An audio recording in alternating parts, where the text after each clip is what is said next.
escape routes. Turning south would lead him through the houses and small business district of Pine Gulch.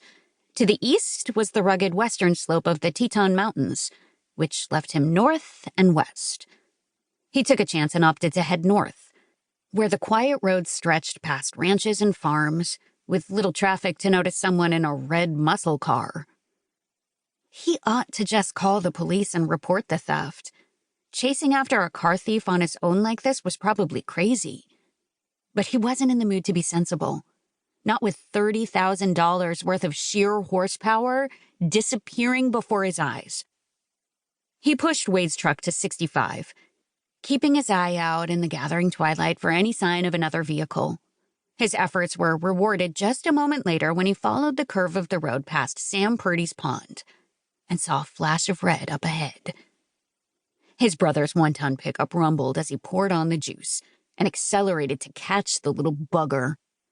With its 400-cubic-inch V8 and the 350 horses straining under the hood, the GTO could go 130 without breaking a sweat. Oddly enough, whoever had boosted it wasn't pushing her harder than maybe 40. His baby puttered along 15 miles below the speed limit, and Seth had no problem catching up with her, wondering, as he did, if there was some kind of roving gang of senior citizen car thieves on the loose he hadn't heard about. He kept a respectable 2-car length between them as the road twisted again. He knew this road, and knew that just ahead was a straightaway that ran a couple of miles past farmland with no houses. He couldn't see any oncoming traffic, so he pulled into the other lane as if to pass and drew up alongside his baby, intent on getting a look at the thief. He was a punk, nothing more. The kid behind the wheel was skinny, dark-haired, maybe 15, 16. He looked over at the big rumbling pickup beside him, and he looked scared to death. Eyes huge and wild and a narrow face. Good. He should be the little dickhead. Seth rolled the window down, wishing he could reach across, pluck the kid out of the car, and wring his scrawny little neck. "Pull over," he shouted through the window, even though he knew the kid wouldn't be able to hear him.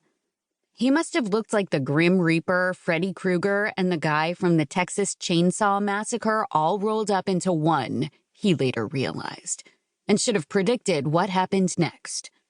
If he'd been thinking straight, he would have handled the whole thing differently and saved himself a hell of a lot of trouble. Even if the car thief couldn't hear Seth's words, obviously the message got through loud and clear.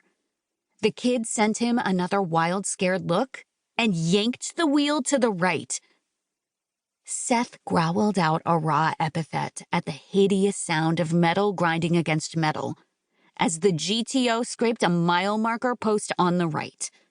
In reaction, the kid panicked and swerved too hard to the left, and Seth groaned as his baby nosedived across the road and landed in an irrigation ditch.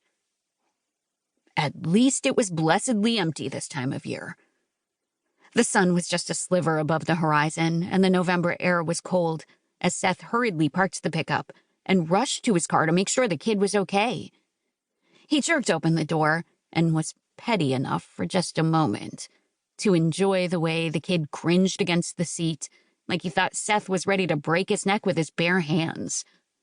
He felt like it, he had to admit. He had no doubt the GTO's paint was scraped all to hell from the run-in with the mile marker post, and the left fender looked to be crumpled where she'd hit a concrete gate structure in the ditch.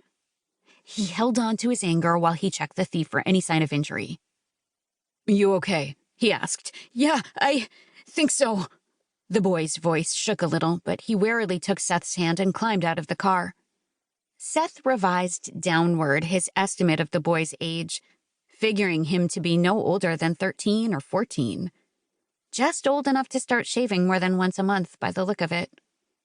He had choppy, dark hair worn longer than Hank Dalton would ever have let his sons get away with, and he was dressed in jeans and a gray hooded sweatshirt about 4 sizes too big, with some logo of a wild-looking music group Seth didn't recognize.